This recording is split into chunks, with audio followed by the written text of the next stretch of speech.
Good morning, everyone. Yesterday we have discussed about the growth and development, right? What is growth?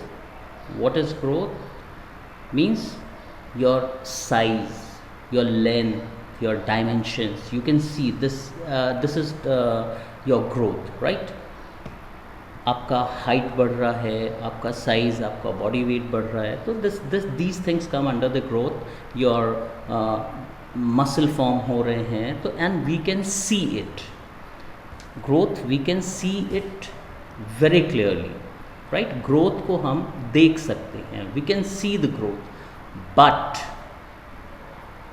but we cannot see the development is mental development, internal development, how you are using your brain, right?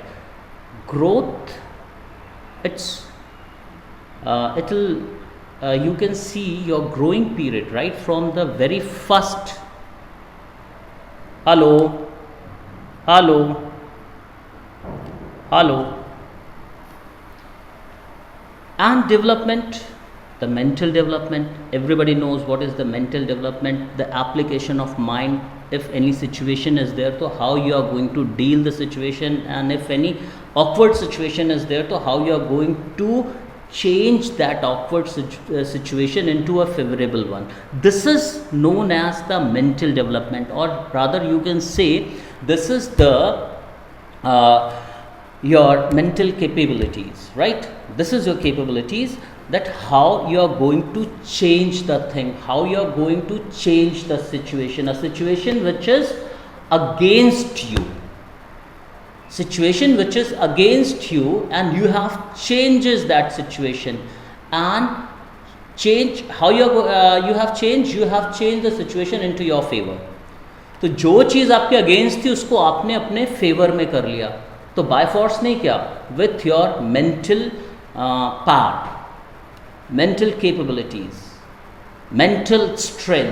कहते हैं ना कि mentally बहुत strong है वो बच्चा, उसको किसी भी सिचुएशन में डाल दो, कितना भी उस पर वो करो, बट वो बहुत ईजिली वर्क कर लेता है. You must have seen when people, I have seen so many people when they have to address assembly. You people also witness so many times when people used to come and say the news or any kind of poem or any quiz or any question they are asking. So sometime if you see closely, so many people started shaking when the crowd standing. What is that crowd? Crowd is your friends only, right? And you are the alone, everybody is watching you, you are so cautious, right? So you take that crowd as a मतलब pressure, so you build pressure on yourself, so you started shaking. At the same time, who are very strong, I mean to say the mentally developed, mentally strong peoples, they will see where you are seeing that it's a pressure, right? You are having pressure when you are, or you are scared when you are addressing a assembly, right? वहीं पे एक बच्चा who is mentally strong, he will say this is the opportunity, everybody is listening me, this is the best time, whatever I want to say I will say, right? And everybody will listen to me. तो ये एक सिर्फ situation है, एक बच्चा उसको pressure के तौर पे लेता है, प्रेशर समझ के उसमें शेक कर जाता है अपनी. If you take anything as a pressure, तो you are not going to perform fully. आप अपनी फुल कैपेसिटी के साथ, फुल पोटेंशियल के साथ परफॉर्म नहीं कर सकते, राइट? वहीं पे जो मेंटली डेवलप बच्चे होते हैं, चाहे वो छोटा हो या बड़ा हो, मैंने कहा था ना ब्रेन को डेवलप कैसे करना है. The more you keep your brain in a active mode, और उसको जितना आप एंगेज करके रखोगे up to the age of 15 years, मतलब 5 ईयर्स से 15 ईयर्स तक मैक्सिमम एंगेज करके रखोगे, तो ब्रेन हर सिचुएशन में कंडीशन हो जाता है, हर सिचुएशन को काम करने के लिए रेडी हो जाता है, वो हर सिचुएशन में पॉजिटिव ढूंढ लेता है. ये बेटा क्वालिटी है ब्रेन की, वर्ल्ड में किसी भी चीज़ में इस चीज़ की क्वालिटी नहीं है. आपने देखा होगा कि जितना भी चेंजेस आया वो एक स्पार्क से आया है, राइट वो एक स्पार्क से है, वो स्पार्क भी तो ब्रेन में हुआ था ना. And just see the power of brain. I am sitting in my class, I don't know many of you are sitting where, right. some maybe in Gomti Nagar, some might be in outside the Gomti Nagar, maybe in Indira Nagar, maybe in Hazratganj, or might be outside this Lucknow. And slow जा रहा है या मेरा आवाज़ clear जा रहा है via network, मेरी आवाज़ आप तक पहुंच रही एंड आप मेरे को आप इस क्लास को कर रहे हैं. तो ये ताकत भी तो ब्रेन की थी ना. तो just see, if you keep yourself brain always in a working mode. always का मतलब नहीं कि रात में भी उसको वर्किंग मोड पे नहीं रख रहे हो, उसको थोड़ा सा तो रेस्ट देना है आपको. बट मेरा कहने का मतलब है conscious and subconscious. Awake position में we are in a conscious, right. But when we are doing something, कुछ हमारा रेस्टिंग टाइम है, रेसेस टाइम है, इंटरवल टाइम है, शाम का टाइम है, when you are not study, at that time brain का कुछ पार्ट ज़रूर इन्वॉल्व करिए अपनी स्टडीज़ के ऊपर. That's what I want to say. That means resting में भी उसको थोड़ा सा वर्क कराते रहिए, ब्रेन को थोड़ा सा एक्टिव रखिए. जब ये चीज़ कॉन्शियस से सब कॉन्शियस में चली जाती है आपके, राइट, वो परमानेंट हो जाती है.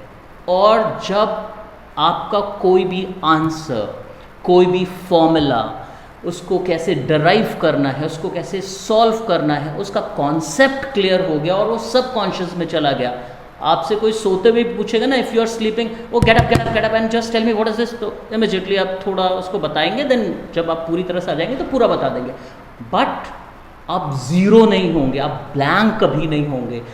तो my aim is not only to make you learn or put these things in your conscious, to put it in subconscious also, or registered it in your subconscious also. कि सोते हुए भी कोई आपसे पूछे, if anybody ask you what is the difference between growth and development, तो at least आप एक दो पॉइंट तो दे दो ना कि ग्रोथ एंड डेवलपमेंट में क्या है. ग्रोथ टाइम के साथ रुक जाती है, स्लो हो जाती है, और उसके बाद वो डिमिनिश करने लगती है, थोड़ा थोड़ा कम होने लगती है. छोटा होता है बच्चा, टाइम के साथ ग्रोथ बढ़ती है, graph peak, then it will come slowly and gradually it will comes down. But development के साथ जो ग्राफ है वो सीधा ऊपर ही जाता है, वो नीचे नहीं आता, राइट. नीचे तब आएगा जब आप ब्रेन को कभी एक्टिव मोड में रखोगे ही नहीं, राइट. मतलब मैंने yesterday only I have given you the example that paralytic patients, they are also working so hard. I mean to say brain की पावर से उनका बॉडी काम करने लगता है, right. They are doing wonders. Paralytic patients जो होते हैं वो अपने आप से हिल भी नहीं सकते, और बॉडी के जिस भी पार्ट पे पैरालिटिक अटैक हुआ होता है उस बॉडी पार्ट का ब्रेन से कनेक्शन हट जाता है. बट फिर भी डॉक्टर क्या बोलता है कि थोड़ा सा सोचिए, ओनली द थिंकिंग पार्ट, और वो थिंकिंग इतना ज़्यादा स्ट्रांग होता है कि अगेन स्टार्ट करने लगते हैं. तो दिस इज़ व्हाट. अब आते हैं ये this is growth and development. अब थोड़ा सा ग्रोथ को कौन कौन से फैक्टर इफ़ेक्ट करते हैं, what are those factors which effect growth. आपने देखा होगा कुछ बच्चे छोटे होते हैं, कुछ बहुत लंबे होते हैं, कुछ बहुत तगड़े होते हैं. तो एक ये हेरिडिटी फैक्टर आता है. ग्रोथ को सबसे ज़्यादा अगर कोई इफ़ेक्ट करता है वो जैसे हेरिडिटी फैक्टर है, क्लाइमेटिक कंडीशंस हैं, ईटिंग हैबिट्स हैं, राइट. और एक्टिव लाइफस्टाइल है तो वो पॉजिटिव वे में इफ़ेक्ट करेगी, सेडेंट्री लाइफस्टाइल है तो वो नेगेटिव वे में इफ़ेक्ट करेगी. तो ये कुछ फैक्टर्स हैं which are affecting growth. If your parents or I mean to say your forefathers, right? Parents are having the well built, or your forefathers are into the habit of doing very rigorous training, and they are having the very strong and heavy build or very heavy personality. तो ये चीज़ आप में God gifted होगी। Y? क्योंकि वो jeans वहाँ से होते हुए वो आप तक आ रहे हैं। तो आप थोड़ा भी करोगे तो आपका बॉडी ग्रो बहुत ज़बरदस्त होगा। वाई? बिकॉज ये तो गॉड आपके हेरिडिटी फैक्टर की वजह से है। आपका हाइट अच्छा है, आपका बिल्ड अच्छा है, स्ट्रॉन्ग अच्छे हैं, राइट? तो ये हेरिडिटी फैक्टर हो जाता है। At the same time if they are your forefathers, I mean to say whether it's a maternal side or whether it's a paternal side, mother के साइड से या दादा, I mean to say नाना नानी के side से या दादा दादी के साइड से, पूरा यहाँ से चलता है आपका ग्रोथ जो होता है वो पूरा रन करता है। Heredity factor I am discussing. If they are suffering from any kind of disease, तो आपने ज़रूर पढ़ा होगा हेरिडिटी डिजीज़ होती हैं। जो हेरिडिटी डिजीज़ होती हैं वो एक जनरेशन से दूसरे जनरेशन, दूसरे जनरेशन से तीसरे जनरेशन तक आती हैं और आप तक पहुंचती हैं और आपके बाद आने वाली भी जनरेशन्स को वो पहुंचती हैं या उनको इफ़ेक्ट करती हैं। Suppose if they are having any kind of problem, right, and vision problem, तो 60 to 65% है कि वो आगे जनरेशन में भी जाए।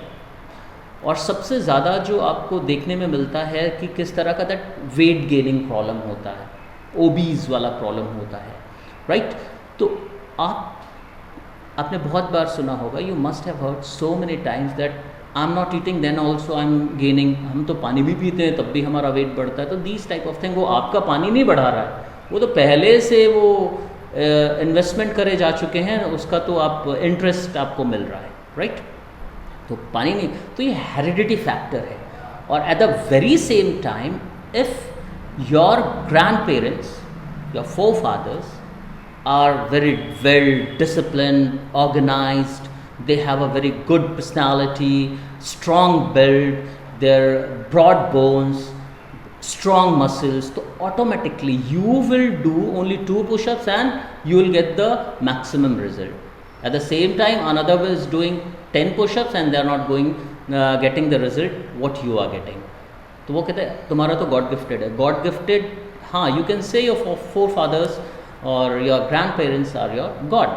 तो इस तरह से उसको हम गॉड गिफ्टेड बोल देते हैं, राइट? तो ये हेरिडिटी, आपने देखा होगा कुछ लोग छोटे छोटे होते हैं, हाइट बहुत कम होती है, तो पेरेंट्स छोटे हैं तो बच्चे भी छोटे होंगे, उनके forefathers, उनके grand parents if they are, तो ये अफेक्ट करता है ग्रोथ को, राइट? तो ये भी एक फैक्टर है। सर ने तो बोला था कि रोज़ हाइट बढ़ रहा है, 20 साल तक बढ़ रहा है, तब तो बहुत हो जाना चाहिए, बट हाइट बढ़ेगा आपका, बट हेरिडिटरी फैक्टर हमेशा रहेगा, उसके अकॉर्डिंगली ही आपका हाइट उसी रेशियो में बढ़ेगा, राइट?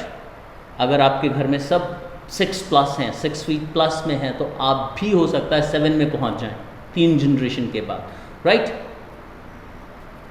दूसरे साइड पे अगर एक साइड में 4 फीट के हैं तो हार्डली आप 4 और 5 फीट तक पहुंचेंगे, तो आप ये नहीं कि 7 फीट के पहुंच जाएंगे। तो ये भी एक फैक्टर होता है ग्रोथ में। मगर कुछ भी हो, मेंटल डेवलपमेंट वो आप पे डिसाइड करता है। मेंटल डेवलपमेंट में भी हेरिडिटी फैक्टर आता है, राइट? वो जितना शार्प आपके वहाँ पे सब लोग होते हैं वो रहता है, बट आप उससे भी आगे निकल जाते हैं, अपने ब्रेन को और भी शार्प कर सकते हैं। तो इसका मतलब ये नहीं है कि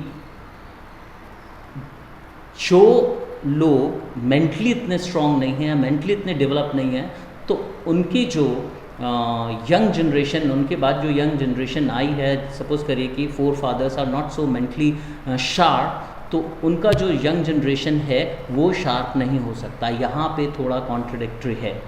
वो शार्प बिल्कुल हो सकता है, आपके मेंटल ग्रोथ आप पे बहुत ज़्यादा डिपेंड करती है। Whatever you do and how much you are making your brain to work, if you make your brain to work throughout the day, if you keep him in a working mode, your brain is always engaged in different things, but here you have to see different thing में है engage, ये नहीं कि खाना खा रहे हैं तो गाना गा रहे हैं, नो, खाना खा रहे हैं then you will have to concentrate on that eating, right, what kind of food you are eating. उस टाइम पे आप सोचो कि इसमें हमें कितना कैलोरी मिल रहा है, ये डाइजेशन में हेल्प करेगा या बहुत ज़्यादा टाइम लेगा, तो these type of thing, this is known as the positive growth. और उस टाइम पे when you are eating at that time you are singing और डूइंग समथिंग एल्स, तो उसका नेगेटिव आपको तुरंत हिचकियाँ आने लगेगा, दैट इज़ व्हाट द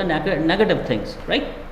वो ही मैं आपको समझा दूंगा वो क्यों आता है, why you started taking belches, right. तो that is the different thing, क्योंकि ब्रेन ही इस चीज़ को गवर्न करता है, बिकॉज ये आपका जो फूड पाइप है तो एक ही है ना, तो और वेंट पाइप से ही होके जाता है। तो जब आप खा रहे होते तो ब्रेन को रजिस्टर्ड होता है कि इसको इस साइड पे भेजो, कहीं लंग्स में तो नहीं डाल देंगे, स्टमक में जाना चाहिए। तो ये चीज़, और आप ब्रेन को कहीं और एंगेज कर रहे होते तो ब्रेन गेट कन्फ्यूज्ड, तो थोड़ा सा भी अगर जो लंग के साइड पे जा रहा है तो इमिजिएटली आपको हिचके आने लगता है, वो फेंकते हैं आप। और हम क्या कहते हैं कि कोई याद कर रहा है आपको, ऐसा कुछ नहीं होता है। Scientific approach I am telling now. तो ये डेवलपमेंट पॉजिटिव वे में जो आपका ब्रेन है वो आपको बहुत आगे ले जाता है। अच्छा, पहला तो फैक्टर आपको पता चल गया कि ग्रोथ को इफेक्ट करता है आपका हेरिडिटी फैक्टर। फिर क्लाइमेटिक कंडीशंस भी हैं, आपने देखा होगा हम लोग इंडियंस हैं तो हम लोग का जो कलर कॉम्बिनेशन है, हाइट है, रहने का तरीका है, काम करने का तरीका है, ठीक है ना, एवरीथिंग इज इंटायरली डिफरेंट, और ईटिंग हैबिट्स हैं entirely different. All those who lives in Europe, उनका स्किन कलर बहुत फेयर होता है, हम लोग का नहीं इतना होता है, राइट। तो ये चीज़ें ग्रोथ पे बहुत इफ़ेक्ट करती हैं। आपने देखा होगा ऑल दोज अफ्रीकन्स को देखो, राइट, उनका हाइट बहुत होता है बट कलर कैसा होता है, स्ट्रॉन्ग बहुत होते हैं, राइट।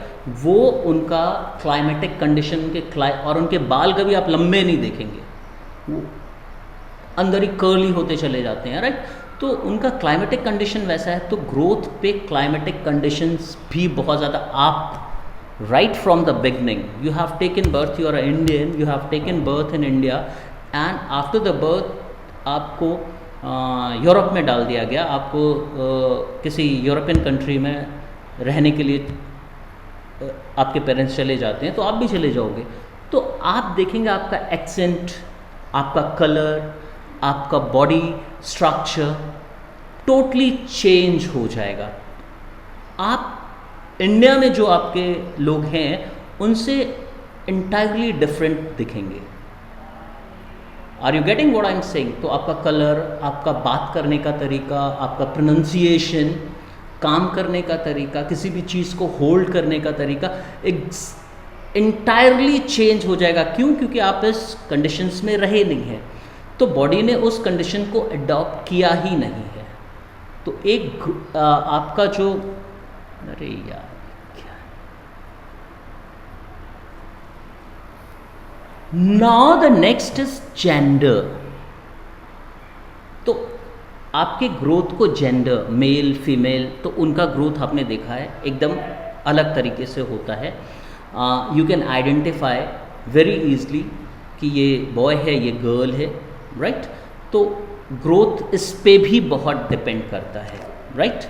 अब एक फीमेल का ग्रोथ मेल की तरह नहीं हो सकता, या एक मेल का ग्रोथ फीमेल की तरह नहीं हो सकता, तो नेचर ने कुछ डिवाइड कर रखा है। तो ये सारे फैक्टर्स हैं जो ग्रोथ को इफ़ेक्ट करते हैं। उसके बाद आपकी नेशनैलिटी आ जाती है। अभी भी नेशनैलिटी का मैंने आपको एनवायरनमेंट और इसमें समझाया भी था। आप इंडिया में हो, आप अफ्रीका में हो, आप जर्मनी में हो, आप अमेरिका में हो, आप रशिया में हो, आप किसी भी कंट्री में हो, तो हर इंसान का, every one's growth is entirely different from other country peoples, right.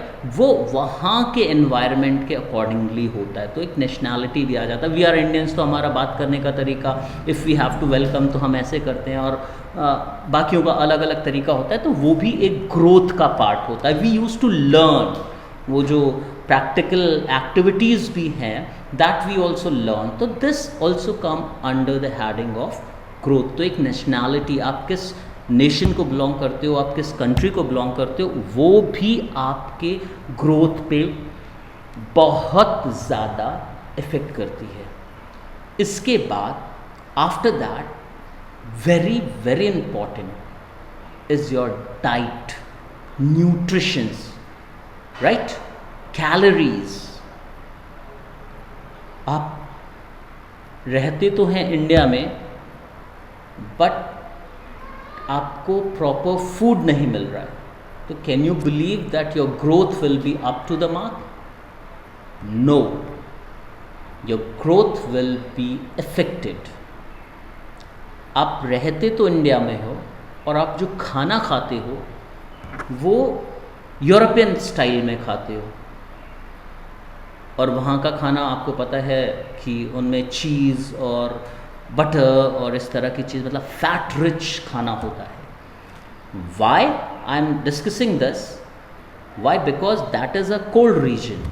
European countries are cold region, they are Scandinavian nations, specially जैसे आप जर्मनी में चले जाएं तो वहाँ पे पिज़्ज़ा और ये सब की चीज़ें, इस साइड पे जाएंगे तो आपको बहुत मिलेगा। मुझे पता है मेरे बच्चे भी बड़े, they are also very fond of eating these things, but वो वहाँ का कल्चर है, वो खाना वहाँ के डिमांड के अकॉर्डिंगली है। It's not meant for Indians. Whatever the food they are eating in Europe, if you take the same food every day in India, so it's not going to help you, it's going to harm you, it's not going to make you fit, it's going to make you a balloon, right? You will gain weight like anything. आज आप 10 kilo के हैं, 2 साल के बाद आप हो सकता है कि उसके 5 times और मे बी 10 times ज़्यादा हो जाए, राइट? तो 60, 70, 80, 100 किलो के भी हो जाए तो आप ओबीस साइड में चले जाएंगे, right? For your proper growth you have to have all the nutritions. I mean to say collectively if I have to say, तो you have to have a balanced diet according to the atmospheric conditions. We are Indians, तो हमारे खाने में इतना fat rich चीज़ें नहीं allow होती हैं। When the winters are there, so everybody must have noticed कि your mother started cooking stuffed things। वो कुछ आलू के परोठे बना रहे हैं, कुछ मतलब तले हुई चीज़ें ज़्यादा विंटर्स में होती है। वाई? बिकॉज फैट का एक सिंपल सा फंडा है to generate heat in your body. और आज के टाइम पे आपने देखा होगा कि ये आलू के और गोभी के और ये और वो भरे हुए परोठे कोई नहीं खाता, राइट? क्यों? इट्स समर, और समर में तो वैसे ही इतना हीट है, और आप अपने बॉडी को कितना हीट देंगे? तो आपका खाना भी आपके एटमॉस्फेयर के अकॉर्डिंग है, आपके एनवायरनमेंट के अकॉर्डिंग है, वो भी ग्रोथ में इफेक्ट करता है। तो ये जेंडर हो गया, नेशनैलिटी हो गया, हेरिडिटी फैक्टर हो गया, एनवायरमेंटल फैक्टर हो गया, और डाइटरी हैबिट्स हो गई। तो these things have a direct relation in your growth।